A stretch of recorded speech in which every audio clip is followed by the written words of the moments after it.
Paper 2 વિભાગ બી દાખલા number 30 બિંદુ એ અને બી અને -a - બી વચ્ચેનું અંતર શોધો।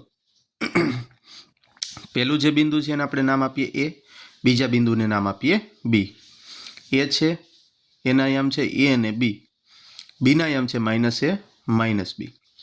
તેથી પહેલો યામ હોય x હોય એટલે પહેલા બિંદુના યામને x1 કીધો, એટલે x1 બરાબર a, અને બીજો યામ હોય y એટલે કે y1 બરાબર b। એ જ રીતે બીજા બિંદુ x2 બરાબર -a અને y2 બરાબર -b। હવે આપણે વચ્ચેનું અંતર જોઈ છે એટલે કે એ બીનું અંતર બરાબર વર્ગમૂળમાં એનું સૂત્ર કે x1 - x2 આખાનો વર્ગ વત્તા y1 - y2 આખાનો વર્ગ।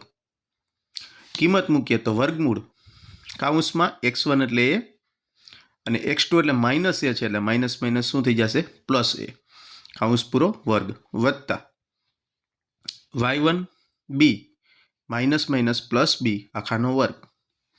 તો વર્ગમૂળમાં 2 નો વર્ગ 4 a નો વર્ગ a વર્ગ વત્તા 2 નો વર્ગ 4 b નો વર્ગ b વર્ગ એટલે નેક્સ્ટ સ્ટેપ થયું વર્ગમૂળમાં 4a² + 4b²।